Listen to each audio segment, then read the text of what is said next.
Okay, good evening, everyone. Thanks so much for joining us. I'm Betta Broad, I'm Michaela Shabako. and we're with New Yorkers for Clean Power here in our office in Kingston, New York, in the Hudson Valley.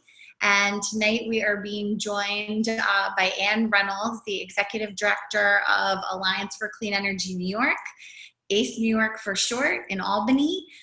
Thanks so much for being with us, Anne. And we're going to be talking about the very ambitious new mandate, 70% renewable electricity by 2030 in New York State. We had Anne as our guest back in January to talk about the 50% by 2030, how we're going to get there. And since then, we've really upped the ante and we're going for 70%. So there's even more to do, more projects we got to get built. And we felt that it was important to have Anne on and give us an update and also talk a little bit about what we can do as advocates to accelerate this process. So thanks so much, everybody, for being on tonight. And this will be recorded, and we'll disseminate the recording to everyone, soon. And if you have a question, Anne is going to present her slides. And as she's going through them, if you have a question, you can enter your question if you're participating via Zoom. In the middle of your screen, there's a little, at the bottom bar, there's a little Q&A button. So if you just click on that, and then you can type in your question. And then at the end, Anne will go through people's questions and we'll have a chance to hear what you all are thinking and get those questions answered, which is a really important part of this whole process for us. And am I missing anything? We'll also have a petition that is in the works, and hopefully we'll have that ready for people to sign on Monday, just for a next step for what you can do to support large-scale renewable projects in New York. So just in case anyone drops off before the end of this, when we talk about that more, I just want to let people know that will be sent out hopefully early next week. So keep your eyes out for that. Yes, stay tuned. We're learning, but we're also taking action. That's what it's all about. That's how we're going to get there. So with no further ado, I will pass it off to Anne Reynolds of Clean Energy Alliance for Clean Energy New York. Thanks again, Anne, for being with us tonight, and to all of our attendees. Sure. Thanks, guys. My pleasure. I appreciate New Yorkers for Clean Power hosting us. I'm here in the office with Kathleen Gasparini, also of ACE New York. And as Betta described, we're going to talk about the renewable electricity goals that were included in the new Climate Leadership and Community Protection Act. I have one slide here that just describes a little bit about the Alliance for Clean Energy. So we are a 501c3 nonprofit organization, and we represent companies that are developing or trying to develop wind and solar projects in New York. We have companies that also do energy efficiency, electric vehicles, offshore wind, solar, fuel cells, and hydroelectric power. So we attempt to be the voice of the renewable energy industry in New York State. But on our board, under our bylaws, it's made up half of companies and half of other nonprofit organizations, which are listed on this slide, several of whom you've probably heard of, like Sierra Club, Environmental Advocates of New York, the Pace Energy and Climate Center, and NRDC, and Vote Solar. So that's ACE, and I'm happy to answer questions more about who we are and who I am. But our messages for today are simple. I'm going to show a lot of slides with numbers and figures and graphs, but the basic message is, if New York wants to meet its climate goals, we need to get a lot of wind and solar projects built, under construction. The policy foundation we have now is very strong, but there's no grid scale wind and solar projects under construction now. And so these projects really need support from regular New Yorkers who care about climate change in order to get built.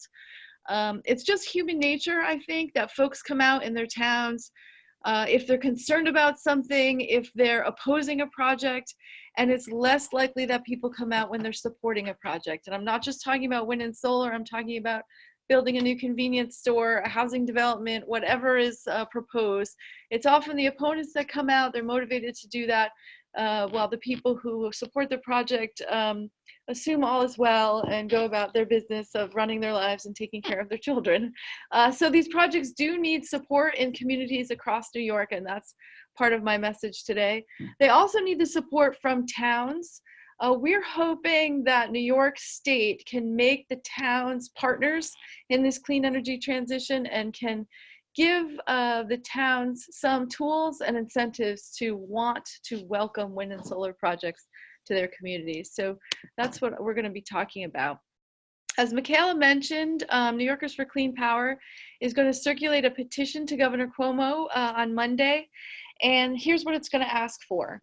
Can the state provide some financial incentives, some grants, or some additional state aid to towns that host wind and solar? Can they give the towns the flexibility to use the tax revenue from wind and solar projects to support the projects that they want? That might be a new bike trail, it might be a dog walking park, it might be fixing some roads. We're hoping that the towns would have the flexibility to use that revenue in ways that they want. And I'll say a little bit more about that in a second.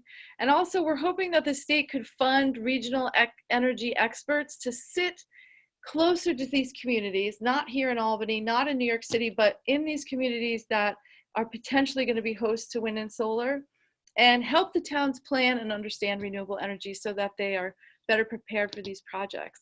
And that's what the petition's going to ask Governor Cuomo to do. These are all budgetary items, they're money items. So we're doing this petition now in the hopes that it can influence the governor's proposed budget, which is something that he's working on now and will be releasing in January. The second point about letting towns use the tax revenue for the projects that they want, that's related to New York's property tax cap, which you might have heard about. And in the past, when a wind developer would go to a town, and would go especially to a school board and say, if we build this wind farm in your community, you'll get additional revenue for your schools. The schools have tended to be supporters of the project for that reason. Now, under the property tax cap, a community is forced to have a referendum if the tax revenue is going to go up more than 2%. And since in these rural communities, these wind projects can be very significant taxpayers under these pilot agreements, they're called, it triggers that tax cap, and the community is required to reduce the tax levy on others in the town in order to not have an increase in revenue that's over 2%. That's not always a bad thing. Maybe a town would like to reduce tax payments for the town residents because they're getting more money from a wind farm. But in some communities, they actually would prefer to use that money for the type of projects I mentioned before, or to help out the schools.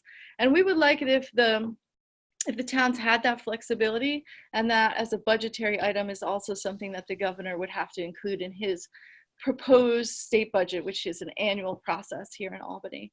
So that's what the petition's about. We'll talk about it a little bit more at the end of the presentation, but that's the basic idea there. Okay. Now, don't forget, as I'm going through this, feel free to type in your questions and we'll be able to see them on the screen at some point and I can answer them. So, New York's Climate Leadership and Community Protection Act, I just can't underscore how huge this is, how major this is for climate action. I'd say it's the strongest law in the country. And I'm going to focus on the electricity sectors of the law, but the law actually addresses carbon emissions from the entire economy in New York. So this slide shows what the law says about electricity. That 70% of electricity demand must be met with renewables by 2030, which is only 11 years away, folks. That 100% of statewide electric system must be zero emissions by 2040. I believe the difference there is that renewables would be zero emissions, but so would nuclear energy under this law. It requires 6,000 megawatts of distributed solar, by which I mean rooftop solar or community solar, 9,000 megawatts of offshore wind, which is a huge amount, and it also references the energy efficiency goal in law, 185 trillion BTUs reduction in electricity use. So these are all really ambitious goals, really ambitious goals. But it's important to note that the rest of the law covers all sections of the economy. And if we're going to reduce carbon pollution from transportation, for example, or from building heating, we're going to do that by electrifying transportation and heating. And that will increase electricity demand. So what does that mean? That means if we're successful in those other sectors, there's going to be more demand for electricity. It also means that if we're greening the electricity sector, we're also helping those sectors, because if we electrify transportation, but we're still providing electricity with fossil fuel, we haven't maximized the benefits there. And under this law, we really are going to have to do both. Okay, so 70% of electricity must be renewable in 2030, but how much electricity will we be using in 2030? I don't know the answer to that. This slide does not provide the answer, but it does say a little bit about the dynamic. Energy efficiency, rooftop solar, and community solar will all reduce demand from the grid. So if we're successful with those goals, demand will go down. But electrifying transportation, having electric cars and trucks and buses, will increase grid demand. And having more electric heating, if it's using geothermal or air source heat pumps, will increase demand from the grid. This chart was taken from an annual publication that the ISO does. So the ISO is the grid operator in New York. It shows the forecast without accounting for energy efficiency and behind the meter generation. That's rooftop solar and community solar. And then how that forecast changes with the amount of efficiency and rooftop solar that we expect.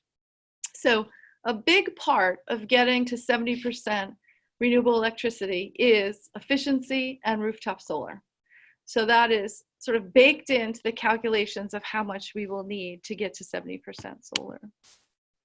I wanted to also put in perspective with this slide, which is taken from NYSERDA. No, sorry, taken from DEC, has their logo there. 17% of the carbon emissions, the greenhouse gas emissions in New York comes from electricity, 34% comes from transportation and 32% from buildings.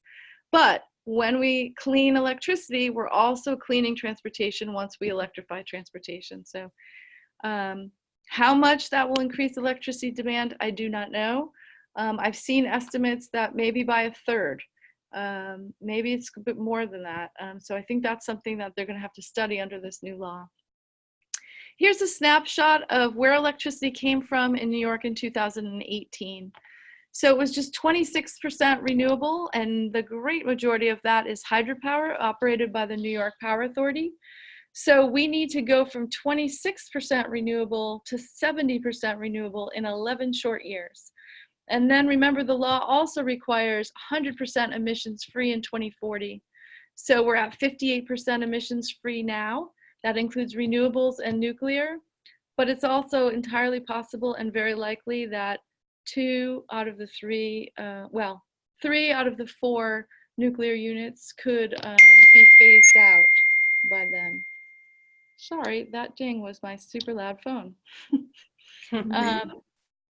As you see, a big portion of electricity use in New York is from natural gas, either from dual fuel plants that can burn gas or oil, or from plants that burn just gas. What this slide doesn't show is what the grid operator has described as the tale of two grids. That upstate, it's mostly nuclear and renewable, and downstate, it's almost exclusively fossil fuel. Okay, so if we want to get to 70% renewable electricity, there's 4 pieces of the puzzle. We need to get new grid scale projects built. That's referred to as Tier 1 under the Clean Energy Standard. We need to make sure that the projects we have already stay operating and stay in New York. That's referred to as Tier 2. We need to have distributed renewables flourish, rooftop solar, for example, community solar, and we need to get that energy efficiency. So I think this slide is important because sometimes people think, hey, I like renewable energy, but we really should be getting there by energy efficiency. Or we can't get there by just energy efficiency, but if we all installed rooftop solar, we could get to our goals. But in fact, that isn't true. We really need all 4 of these pieces of the puzzle to get there. The big amounts of megawatt hours come from grid scale projects, and we need to build more in order to reach our goals. There's just no way around that. A little minute on distributed solar. I've referenced this already, but it is something that people often ask about. So this is referred to as behind the meter renewables, or they're located behind a meter. They're not selling into the grid in the wholesale market. They're being used typically either at the customer's location, or now with community solar, the bills of individual customers that sign up for community solar are credited by the production at that project. But there's a difference between distributed solar and grid scale solar. These are renewable projects, but they operate like power plants. They make electricity and they sell it into the grid through the wholesale power markets. They can be wind turbines, it can be hydropower or solar, biomass, offshore wind, or fuel cells, for example. They'd all have the ability to be in that grid scale model. All right, I'm a little frightened to go through this next slide, but we're going to give it a try. Because people so often ask, is it possible to get to 70%? And how would you? So this is just one illustrative scenario. It's not me saying this is the way it's going to be, but it's just one example of how it could be. So on the left, the parts of the chart that are peach colored, I guess I would say, is taken from the cost study that was done when New York State developed its 50% clean energy standard in 2016. So at that point, they were not directing this amount of megawatts to be for each technology, but they did some modeling based on the cost of the different technologies at that time. And they predicted that this is what could be built in New York. So in that column in the middle that says percentage of new renewables, that is each technology, that means of the new stuff that would get built, they were predicting that 50% of the megawatt hours would be provided by land-based wind, 15% by grid-scale solar, et cetera, et cetera. There, 9% of hydro, 4% bioenergy, and 14% from offshore wind. A lot has changed since then. For one thing, the state has come out enthusiastically in support of offshore wind, and the governor announced, and this law includes 9,000 megawatts of offshore wind. So what I did here is ramp up the size of tier 1, those new renewables, to meet a 70% goal. Did not account for new efficiency standards or electrification. So this is building off of the 50% cost study that was done for in 2016, ramped up that from 50% to 70%, and put in what is in the queue, that is proposed projects for wind, solar, and offshore wind, and kept the others the same. So what is actually going to get built is going to depend on how these different technologies compete with each other. If the price of grid scale solar goes down faster than wind and they're competing for contracts, more grid scale solar will get built. If offshore wind costs go down way more than we expect and can compete with land-based wind and solar, there'll be more offshore wind. So this is just one example. In this one, though, it is saying that land-based wind would make up about 1/4 of the new renewables we need, grid-scale solar about 18%, and offshore wind 45%. And that would be one way to get us to a 70% goal under this approach. I will say, so let's just say for the sake of discussion that this happens. This is 2030, and roughly 40% of the electricity then is wind and solar, and 30% is hydropower, and 30% is non-renewable because 70% is renewable. So is that crazy? Is having 40% of your electricity from wind and solar even possible? And I wanted to put that in the context of what's happening now in some other places. So right now, Denmark does have about 42% wind power. So the 2030 scenario I laid out is sort of similar to the situation in Denmark now with intermittent wind and solar. And part of the reason why that's possible for us, remember, is we have this really nice existing foundation of hydropower in New York. Ireland has 28% wind power now. I have some examples here from other states. Oklahoma, Iowa, and Kansas already have more than 30% wind power on their system. The Southern Power Pool has about 30%. Texas has about 25%. California has nearly 23% wind and solar. As I said, this scenario I present, remember in the previous slide, these percentages right here are what percent of the new renewables would be built would be each technology. Where on this next slide, this is what percent of total electricity use would be those. So in this scenario of 70%, we get there by having 15% land-based wind, 8% solar, 19% offshore wind, 30% remaining non-renewable, and 30% hydropower. And currently New York State has just 3% wind and solar, so that would have to ramp up a lot. So this slide talks about what would that amount of new wind power look like, land-based wind power? Well, it's significant. It's a significant amount.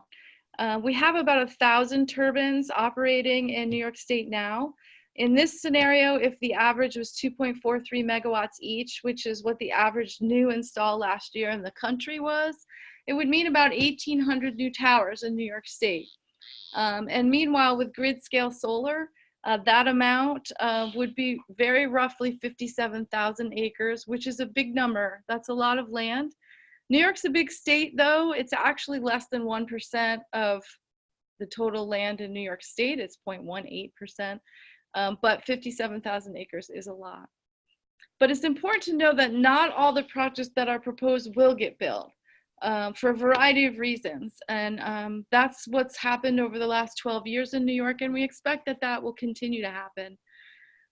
One of the reasons is how difficult, expensive, and lengthy it is to get through the permitting process in New York. So the good news, we have 31 wind projects proposed in New York and 105 solar projects. And remember, these aren't small solar projects. These are grid scale solar projects. But only 3 wind projects have made it through permitting. And that's not good. That's not a pace that's going to allow us to meet our goals at all. And none are under construction now. So I don't want to make it seem like reaching our 70% goal will be easy. We hope that some projects will get under construction soon, but none are under construction right now. Which brings me to my main point here, that renewable energy projects need support from New Yorkers to get built. If you do a simple Google search on wind opposition in New York State, you'll see how much opposition there is in some communities to projects. Polling by renewable energy companies tends to show that the majority of people do support the projects, but a small vocal minority opposes them, and they tend to be more active, as I mentioned before. Working with New Yorkers for Clean Power, we launched Friends of Upstate New York Wind. The website is here. It has some good information about wind development there, where we're trying to illustrate that wind power does have friends in New York State, and that there's some good information counteracting myths about wind energy. We're hoping that you'd be willing to find out if there's a wind or solar project near you and support it, to attend a local town meeting to learn about the project and listen to both sides of the issue and make your own decision about the project, and then talk to your neighbors about the project so that these decisions are being made in a fact-based way. I think that will help our case. I think it's important to remember that we can't eliminate fossil fuel infrastructure if we don't have something to replace it. We can't close down the gas plants, can't close down every pipeline unless we have something to replace it. No politician would allow that to happen. I think if some of you were king of New York State, you wouldn't allow that to happen either. We need to keep the lights on for safety and security. And so it's important to oppose fossil fuel infrastructure to fight climate change, but it's not going to work alone unless we get some wind and solar projects built. So we're hoping that people are willing to say yes in my backyard to clean energy in their communities. And I put this last note on this slide because it's a whole nother topic, but I thought people might have some questions about it. We're also going to need some transmission investment in New York State in order to meet our renewable energy goals. It's a really important piece of the puzzle that I haven't mentioned until now. So again, Betta and Michaela are going to distribute a petition probably on Monday. It's going to be a petition to Governor Cuomo saying, we support the state's clean energy goals. We hope New York is successful, but we want you, Governor Cuomo, to make towns your partners in welcoming and hosting wind and solar projects and offering some financial incentives to the towns to do that. I will stop there. Yep, 6:30, and see if there's any questions that people have now. And Betta and Michaela, is there something I need to do in order to see the questions on the screen? If you just go to the middle of your screen, at the bottom there's a bar, and you'll see one of the buttons says Q&A. It's to the right of the participants, and then click on Q&A. Are you seeing that within the Zoom? Not yet, but I will momentarily. Actually, I don't have to the Zoom anymore. Right, here's a question. Kathleen has figured this out. So Good to have visual assistance. it is, right? So here's our first question from Sustainable Westchester. You guys will send the slides too, right? Yes, we're going to be sending the slides with this recording and the petition early next week, hopefully Monday morning. We'll have it all ready to go for folks, and would appreciate people passing it on to others who might be interested who couldn't join tonight. Mm-hmm. Okay, the next question is, how will we find the petition to sign? You guys are going to distribute that on Monday, I think, yeah? It will also be on our website.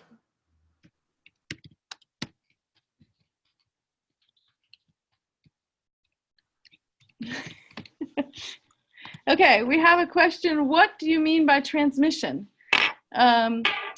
So I'm talking about the transmission lines that move electricity around New York. So I mentioned that the electricity upstate is quite clean because we have renewables upstate, we have hydropower upstate, we have nuclear power upstate. Now I know many people don't consider that clean. It is not considered to be renewable, but it is free of carbon emissions at the power plant itself.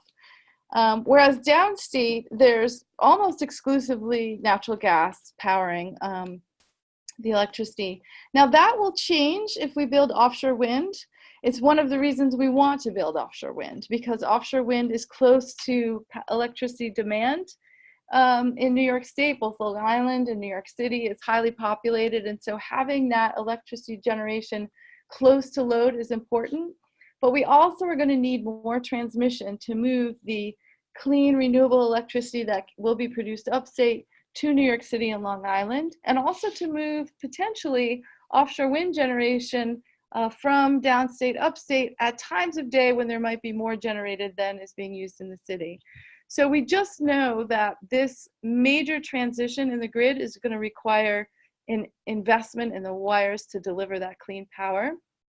Also, the grid, if you think about it, was built to deliver electricity from power plants to a backbone and then to people's homes. Well, wind farms and solar farms are not necessarily going in the same place where those power plants are now. So there's going to have to be some transmission investments to move the electricity from these rural wind farms and solar farms to the New York's backbone transmission grid. I know that sometimes that can be controversial and not necessarily in the past an environmental issue to support transmission investments. But I really do feel it's important for people to understand that if we want to change our electric grid and make it more clean and renewable, we're going to have to invest in the grid and build some more transmission. Okay, we have a question here about, can you give an example of how we can support projects? So there is a process called Article 10, which is a state level siting process, and the state siting board runs that process. And it is possible for folks to participate in it, submit letters of support or letters of opposition to the state siting board. But it's actually more important to attend local community meetings, zoning board meetings, town board meetings, town planning board meetings, where they're talking about the project, because it's at the local level where you often get the landowners who support projects, possibly some union representatives who want those construction jobs, and people who are opposed to the project, debating, discussing the project. And I think it's important there to have people who are objective and open-minded. And so if you are willing to go to a community meeting and learn about the project, I think that can be one of the best things you can do to support the project.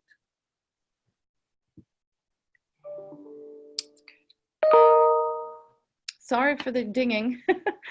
That's my phone ringing. I am going to, can you still see the slides? Yeah. Yes. Okay. Well, that would be good if I could find them. Okay, I have a couple slides that I didn't cover because I did not want to go over my time, but I do think they're informative about the other contextual information about what's going on here. The cost of, and this is in the good news category, the cost of wind and solar are declining. These particular charts are available online from Lazard, which is a consulting and analysis group that focuses on energy. LCOE means the levelized cost of energy, and they're trying to find a way to compare apples to oranges in terms of wind, solar, natural gas, coal, etc. So you can see from these two charts that the price per megawatt hour of wind and solar power is declining really significantly, and this shows from 2009 till now. And that's the good news, and it's why I think the governor, NYSERDA, and the legislature felt comfortable putting in place some super ambitious targets of 70%, because more and more we're recognizing that if we're replacing our existing fleet of power plants, and we do it with wind and solar, it can be cost competitive. This next slide that I'm showing compares solar and onshore wind to gas peaking plants, nuclear, coal, and combined cycle. So it shows you that in some applications, renewables are still more expensive. And in other applications, like onshore wind compared to a gas combined cycle, it really is possible for wind to be similarly priced or even less expensive. And so that's an important piece of the puzzle. That doesn't mean, though, that if we did nothing, wind and solar projects would get built, because the gas plants are already in place. So they are, that investment has happened already, and energy demand is not increasing because of the efforts we're making in energy efficiency. So even though the cost is competitive, it doesn't mean that gas plants would be replaced by wind and solar, because the gas plants are there already. But it is really helps our case that those prices are coming down and are more competitive. So I don't know that we have any other questions that people have posted now. I think maybe we are. No. Yeah, there's a bunch of questions. Maybe you're looking in a different place. Yeah. I think we are. You're looking in the Q&A. One question that was posed also in the chat. Do you want us to just read one off? Yeah. Do you want to read it? Sure. Are you working to create incentives for elevated solar where the panels are at least 7 feet up and can have cows' vegetables under them, similar to the Massachusetts SMART program? So New York doesn't have that yet. You want to try to get it? Yeah, I can't get it. As far as I know. We do have some incentives for different types of solar. Last year, NYSERDA modified the New York Sun program to incentivize solar on landfills, brownfields, car ports so that it would be on top of parking areas. So and that actually was modeled on some of Massachusetts' approaches. There is an incentive within Article 10 to minimize impacts to agricultural land and to avoid prime farmland when possible. But we do not at this time in New York have incentives to have higher raised solar panels. And I still can't see the questions, so if you guys want to read them, that would be good. There's a question about is Friends of New York Solar starting up too, referencing, you know, Friends of Upstate New York Wind. And also this person had heard about a group called RISE, Real Info Solar Energy, from a group in the Greene County area. So yeah, Anne, are we going to be starting Friends of Upstate New York Solar next?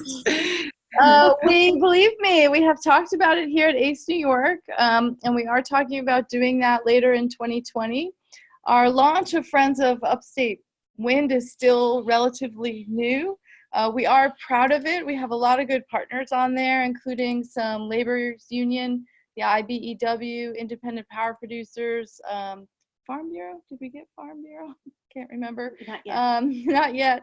So we're going to continue to build up Friends of Upstate New York Wind and put some positive stories on the website, testimonials from local residents that live near wind farms. And then when we feel good about Friends of Upstate New York Wind being solid, we're going to do Friends of Upstate Solar too.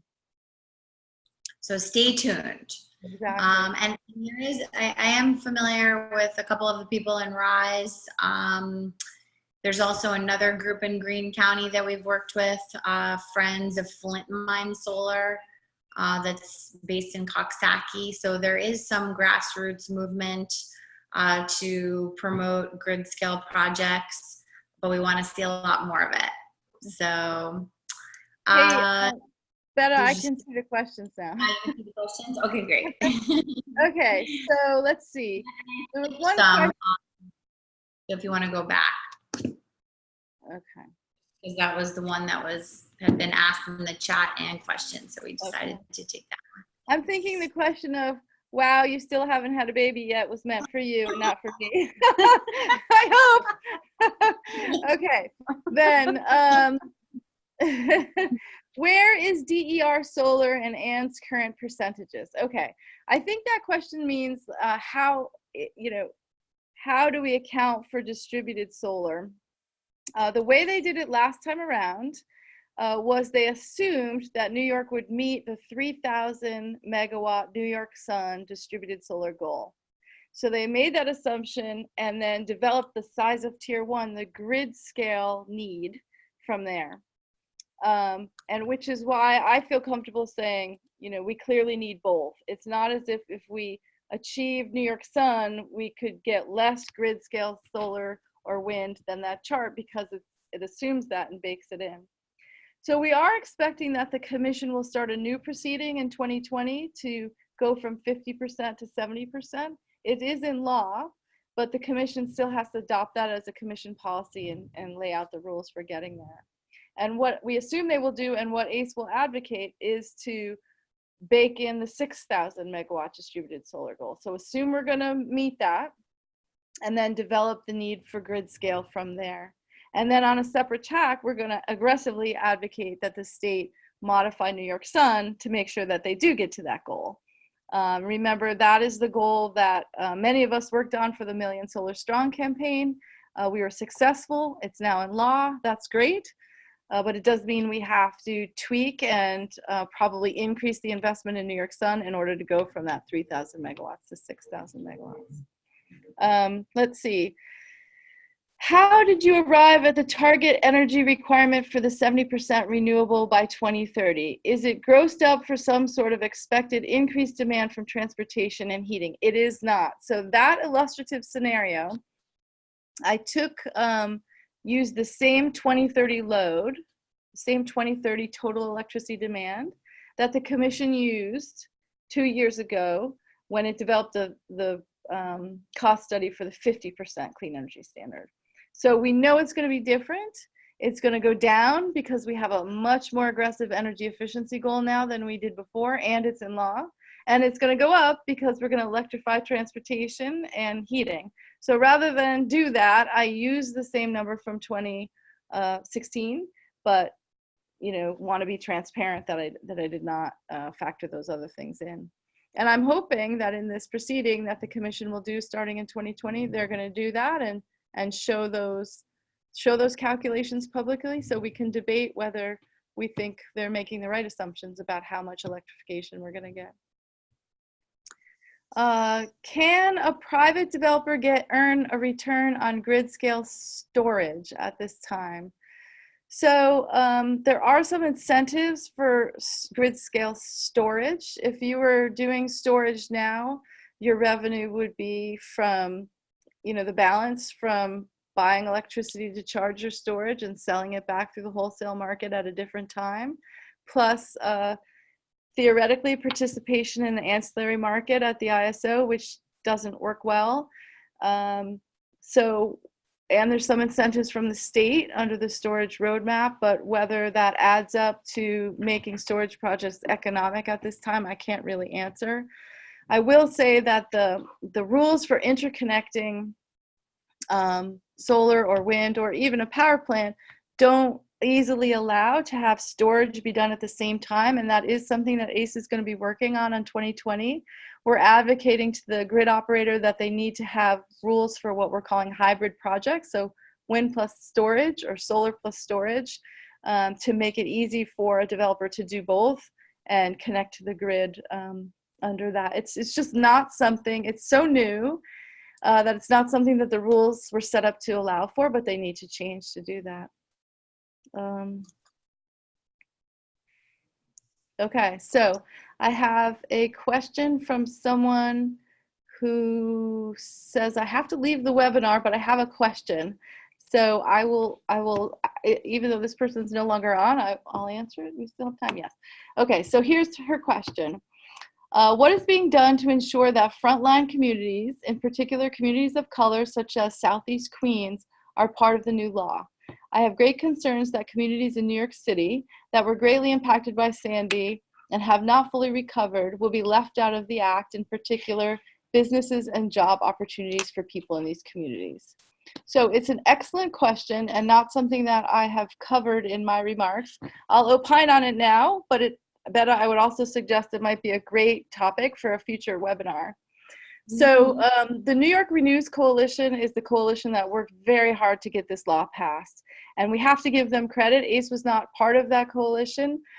They worked very hard over many years to get this bill introduced, drafted, and passed, and it's a great success. But I will say, just based on my own experience of working in Albany for the last 20 years or so, that this law has more provisions concerning environmental justice, disadvantaged communities, and a just transition than any other energy or an environmental law that I know of that has ever been passed by the New York State Legislature. So it's really exciting from that point of view, but it is language that is going to have to be watchdogged, if that's grammatically correct. It says in the law that there is a just transition work group, an environmental justice work group, and also an assignment to that environmental justice work group to define disadvantaged communities, which in and of itself will be a challenge. And then elsewhere in the law says that 35% of any of the funds that New York State invests in energy efficiency or renewables, actually says in climate action, have to be invested in a way that brings benefits to those disadvantaged communities. So it's a complicated answer, but a sort of elegant inclusion in law that means that the state's going to have to consider how they're investing their money to fight climate change and make sure that they're investing it in frontline communities. You know, this person's question implies that they still have concerns that that won't work or that people won't realize those benefits. I actually think that's a valid concern, even though I also think those provisions in the law are super exciting, because it's a question of implementation, you know, how will it be implemented. So the mission of ACE is to promote renewable energy and energy efficiency, not necessarily in disadvantaged communities for our mission, although it is of course something that I agree with.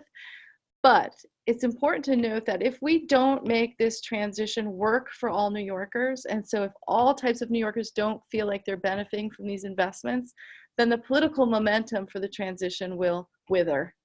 So if we want climate action and we want to transition to clean energy, we do have to be cognizant of reinvesting in these communities, or I think we'll lose. And that was probably better a way too long of an answer to that question. Sorry about that. Oh, there's more. Someone asked, oh no, we did that one already. Oh, we did that one, Friends of New York Solar. Okay, someone says, my concern is the reliability of our electric system. We are moving away from the traditional large generating station to other sources. The utilities don't seem to be as responsible for system reliability. With this new diverse mix, who will be responsible for system reliability? Okay, so that's a super good question and very important, and actually can be complicated. Right now, it is the grid operator in New York that is responsible for system reliability largely. And they do that in a variety of ways. One of the ways they do that is the capacity market. So they ensure that there's always enough power generation to meet our needs by having what's called an installed reserve margin that's about 18% above peak demand. So it is the rule in New York that the grid has to have 18% more than the peak demand at any minute. So in case something happens, and that could be a spike in electricity demand, or it could be a plant goes out accidentally because of a lightning storm, that's the system that they have. Now, other states do it different ways, other parts of the country. That system will stay in place, but it might change a bit because we have intermittent sources like wind and solar.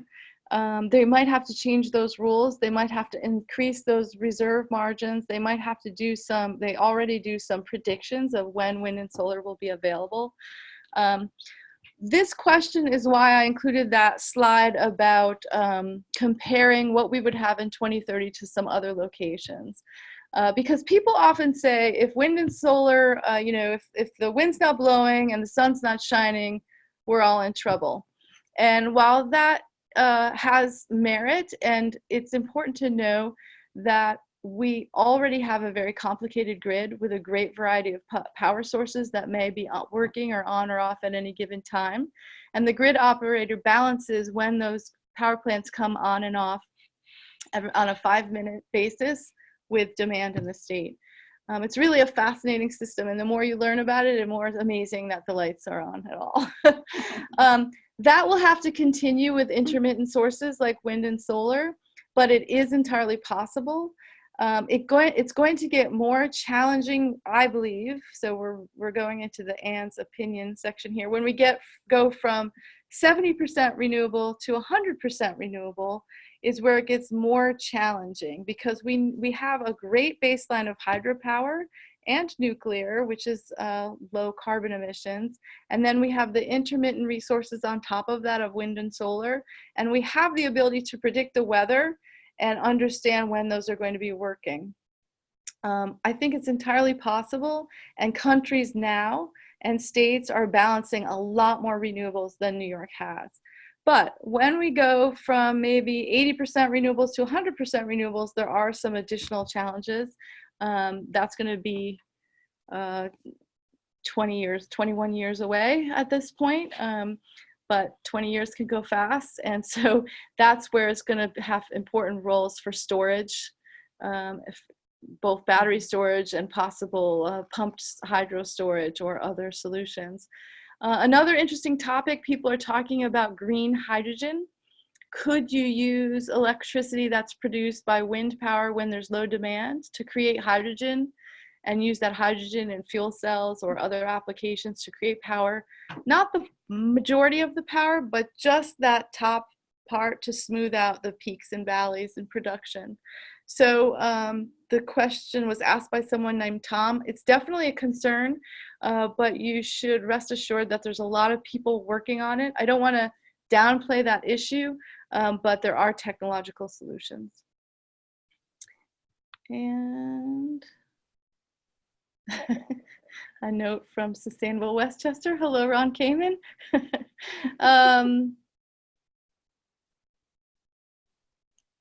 Okay, here's a question that says, creating a microgrid implies that the power generation source would be within the microgrid boundaries. Could incentivizing microgrids for sustainability be a way to incentivize communities to accept renewable energy projects? Admittedly, many of these facilities would not be grid scale, 5 megawatts or less, but these add up. So it's a good question. I think of microgrids, but also community choice aggregation programs as a way to get communities more invested in renewables, more, and then maybe more educated about renewables. I think, for example, I'll give an example. I recently got a call from the Real Estate Board of New York. It's never called me before and hasn't been interested in renewable energy as far as I know. Well, there's a new law in New York City that requires large building operators to increase the efficiency of their buildings pretty dramatically on an aggressive schedule or by renewable energy. So now that they're required to do this by law, the building owners are thinking, we really want there to be renewable energy for us to buy so that we can meet our obligations. So a similar dynamic could happen if a community decides they want to buy renewable energy through a community choice aggregation program. They suddenly want to find out, well, where is the renewable energy that I can buy, and what is holding up all these projects in New York? So I like the idea that if you get a community involved in a microgrid that uses renewables, which is potentially great for reliability and resilience, maybe for a emergency shelter or a hospital in a community, and or get them involved in a CCA and they start to want renewable energy and support projects that are in the community. That would be great. Let's see. Who will pay for the transmission? Right now, wind is bottled and raising costs. And it's 6:57, so unless Betta tells me otherwise, this will be the last question I'll answer. Yeah, it's really up to you. I mean, if you want to go a bit over, we're not on a hard deadline to stop at 7. At the same time, I know you probably have other places to be right now.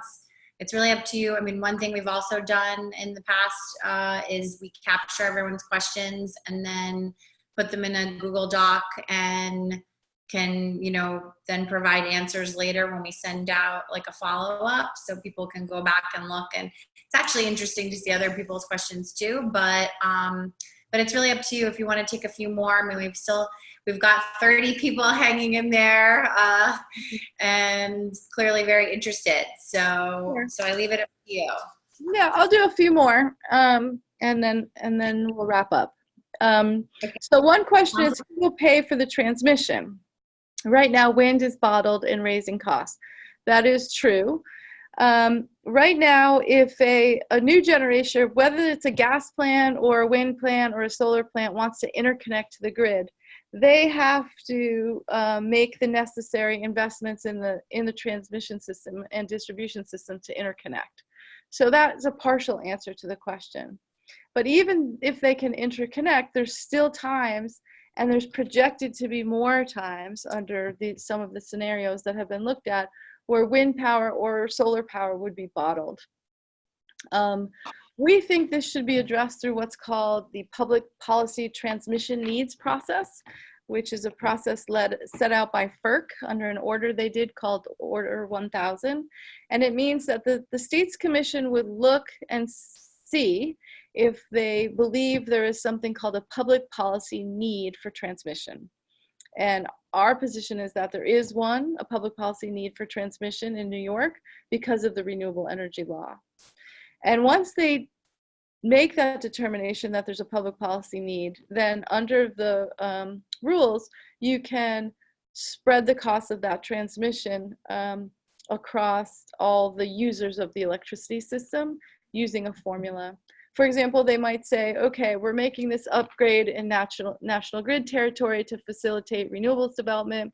So national grid customers are going to pay for, I'm just making up these numbers, 80% of the cost because it will benefit them. But all the customers of the state will pay for the other 20% of the cost because it's necessary to meet the statewide renewable energy goals. And I'll point out, this is not something that's happening now. It is something that we're advocating should happen.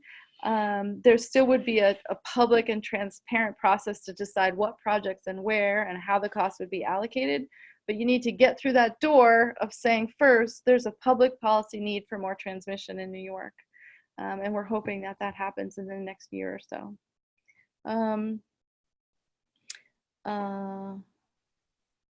So there's a question, are the companies that have submitted plans for utility-sized projects local, private?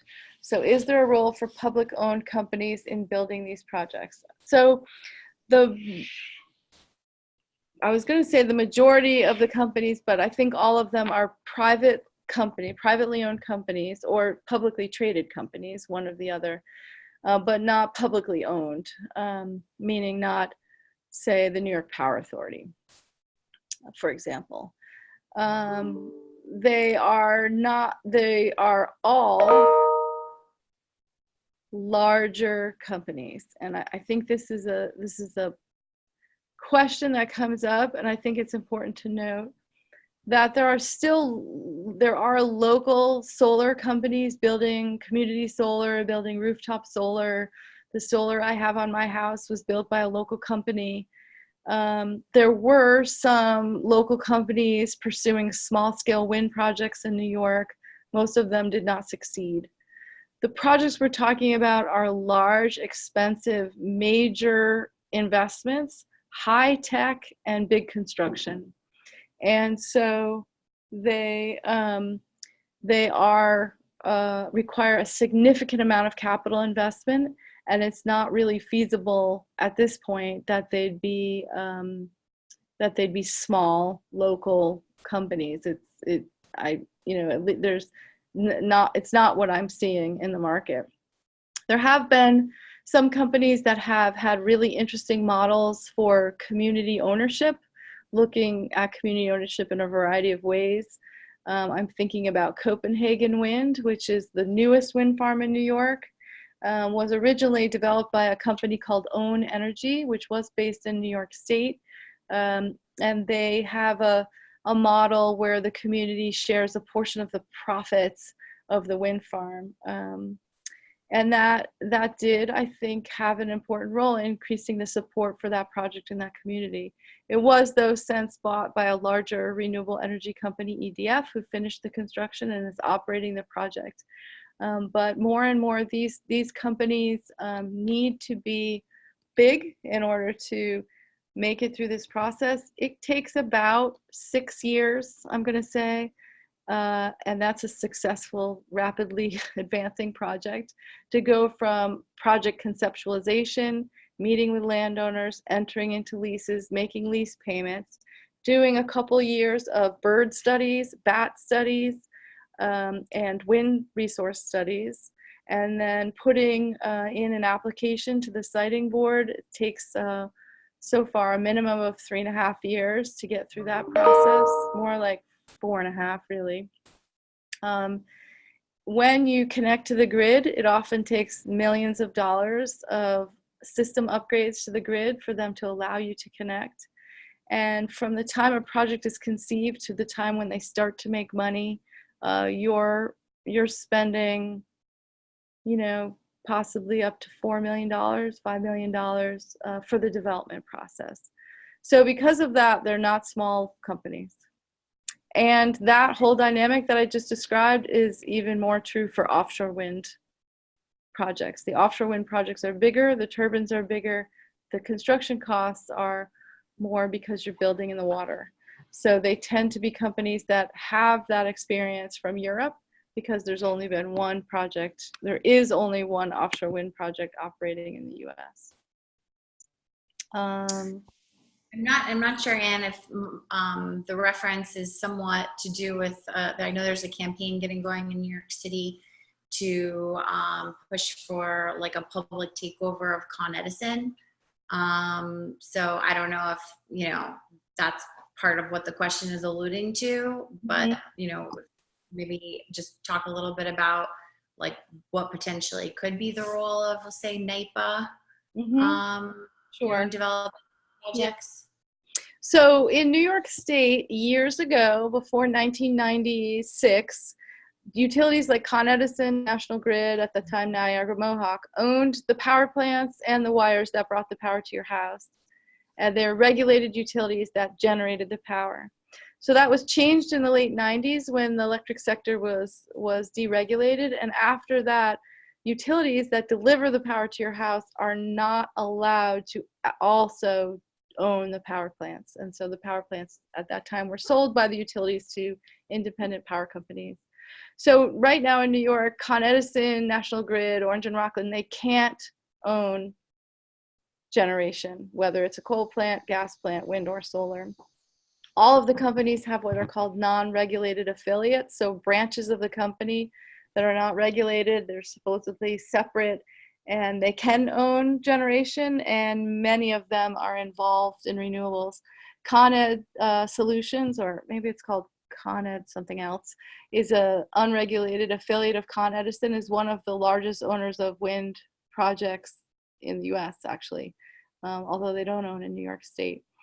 So I just suggest that to say if Con Edison became public, if they were, and I don't know much about that initiative, if they were still a regulated utility and the rules didn't change, they would not be allowed to own generation. The Power Authority is allowed to own generation and does, of course, the New York Power Authority. I will say that our members would prefer to have private companies develop the renewables because our members are private companies, and then sell the renewables to NYPA. That would be our preference, and you know, that's what we hope happens. I'm not sure I'm still getting at this question, but let me know if you think. No, that's good. Thanks. And you know, maybe in a future online teach-in, we can explore more of this issue, and also as it relates to community choice aggregation. Sure. We have a question. Looks like biogas projects will only account for 2% of renewables in the presented scenario. Considering how many water treatment plants there are in the state and taking into consideration existing landfills, how come this source is not utilized more? Well, I'll give a partial answer. It's my understanding that most landfills of a certain size are, well, they're all collecting their methane now, and many of them are using it for power generation.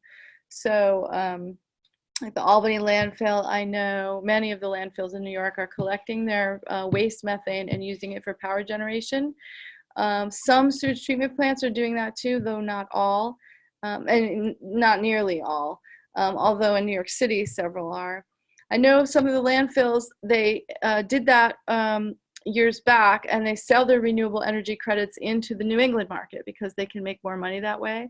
But I would suggest, without knowing the numbers, that even if we should collect the methane and use it for electricity generation at all this sewage treatment plants and landfills. But I think it still would make up a tiny percentage of megawatt hours, although I could be wrong. And Anna, who asked the question, might want to set me straight if I'm wrong with that. Let's see, we have a thanks, Anne and team. Someone asked, how will utilities be encouraged/forced to work towards this, updating the grid, etc.? They don't like change. It's an excellent question. Nothing against utilities, but everybody has trouble with change, right? The utilities under the Clean Energy Standard are mandated to buy the renewable energy credits from NYSERDA. So NYSERDA enters into contracts with developers, many of whom are members of ACE, 20-year contracts to sell the renewable energy credits to the utility.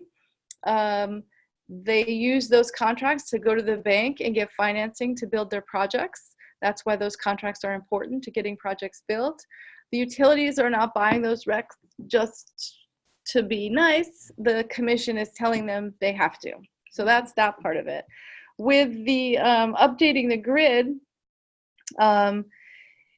we had some really fruitful discussions with National Grid about this. Now they will upgrade the grid. They'll make those investments as long as the commission allows them to recover the costs from ratepayers, which is how utilities work.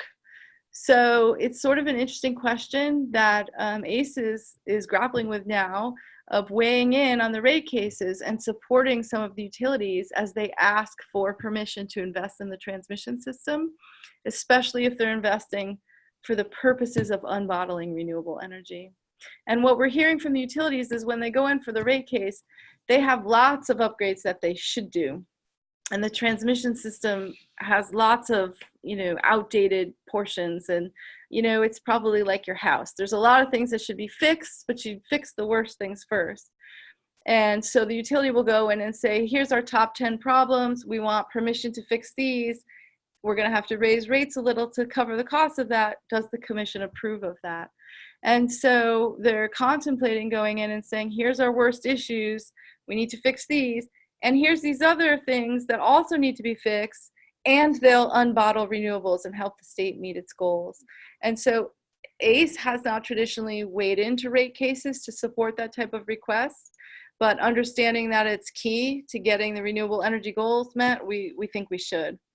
And then separate from that other thing I mentioned, declaring a public policy need for transmission, the utilities would be competing with private transmission developers, and the projects that would be picked would be the ones that would address the need in the cheapest way. So it'll be the utility's choice there whether to compete for those projects or not. If they don't want to, they don't have to, because there probably would be private companies that would be willing to do it. Someone asked, should we promote that these groups get intervener funding to support the projects as well? My answer to that is yes. Under Article 10, there's a provision that allows people in the community to apply for intervener funding. They can use the intervener funding to hire a lawyer or a consultant to study the project and see what their position on the project would be. So 10 times out of 10, well, I won't say that. It's usually the municipalities that are hosting the projects apply for intervener funds so they can assess the project. That's fair. 10 times out of 10, the other people asking for intervener funding is project opponents. So if project supporters went in and asked for intervener funding, I think that would be great. Are there plans to build energy storage facilities like large-scale battery storage to help mitigate the variability in production from grid-scale renewables?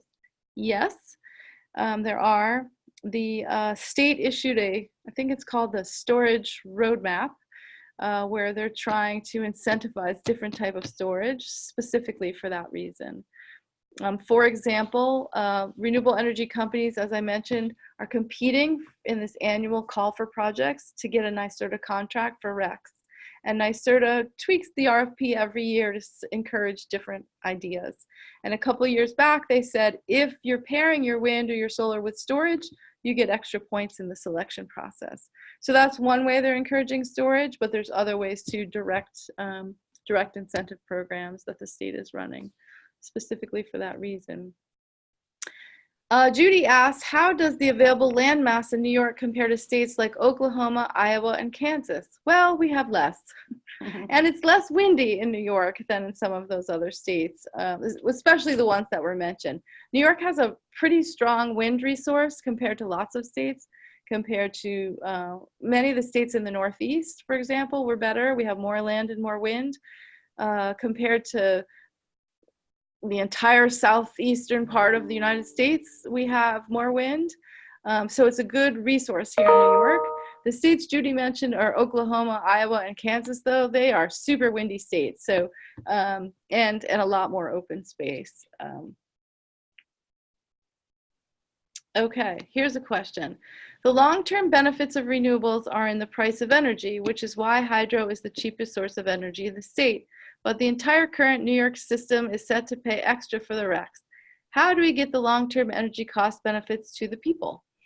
Okay, I have a feeling that the person asking this question could answer it better than me, but I will give it a try. First of all, it's pointing out that the state decided to invest in hydropower 65 years ago.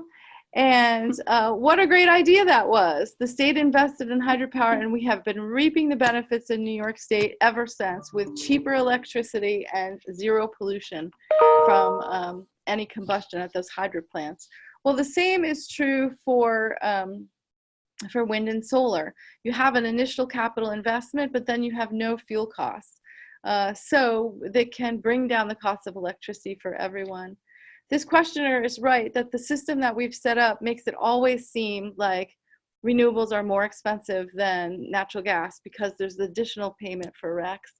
And the answer to the question is, if we had utilities purchase electricity from wind and solar in long-term contracts under what's called bundled public power purchase agreements. So if Con Edison was just required to directly enter into a contract with Acme Wind, then they would get a great price over 20 years, and the customers of Con Edison would get all the benefit from that price stability, less fluctuation due to fossil fuel prices. And if the price of wind generation went down because there's no fossil fuel required, then those customers get all the benefit through that bundled power purchase agreement.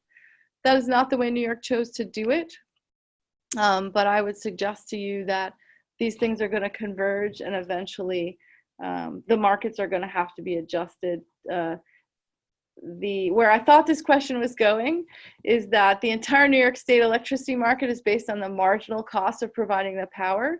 So if you're a power plant, you bid in what the gas is going to cost you to burn to make that electricity. That's what you bid in. And wind bids in zero because there's no fuel cost. But when everybody has no fuel costs, when we get to 100% emissions free, and there's no gas at all, let's just imagine that happens, and everyone bids in zero as their marginal cost, then the cost of energy is zero, and that won't work either because the wind and solar projects do have to get paid. So it is going to have, it's really a revolution isn't too radical of a term to use. It's a revolution in how we get electricity, and so the markets are going to have to adjust to work for that. I don't know, Ron, if I answered your question, but there we go.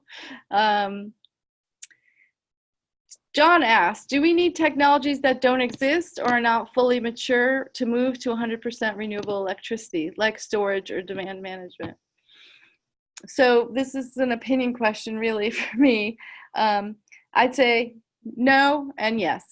So no, we technically could get to 100% renewable with what we have now: wind, solar, hydro, fuel cells.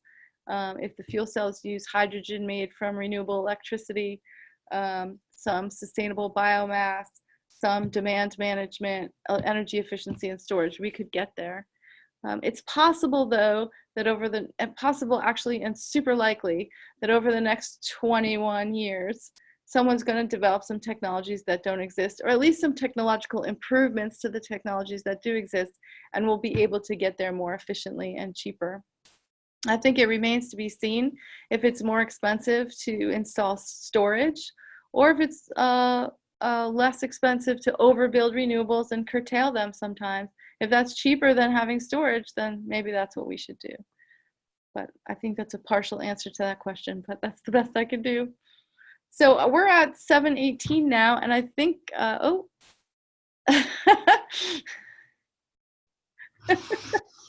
I'm just laughing. The last question is, you look tired, you should go home and see your kids.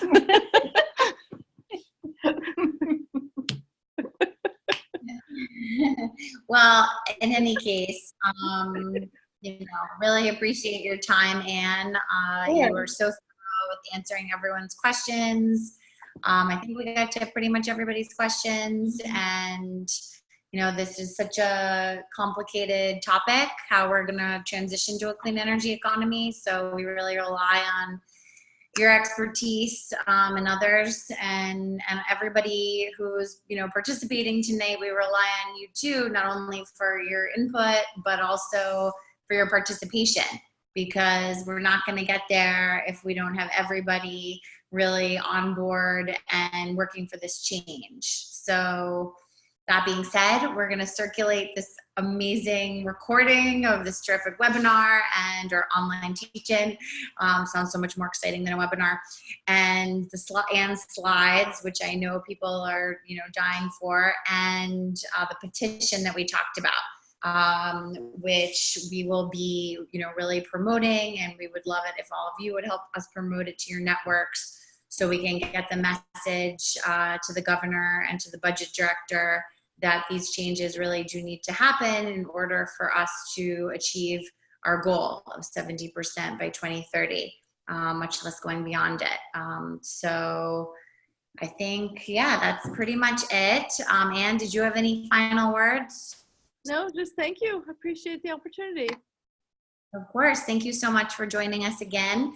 And if people are, still hungry for more learning tonight, I know our friends from Sane Energy Project are actually hosting another webinar that started at 7 that's focused on stopping the Cricket Valley fracked gas plants. So you could go from, it's basically two sides of the same coin. What we do want, what we don't want. And so if people want to check that out, you could go to Sane Energy Project's Facebook page, and I know they have the link right there to join that and learn what's happening on that front.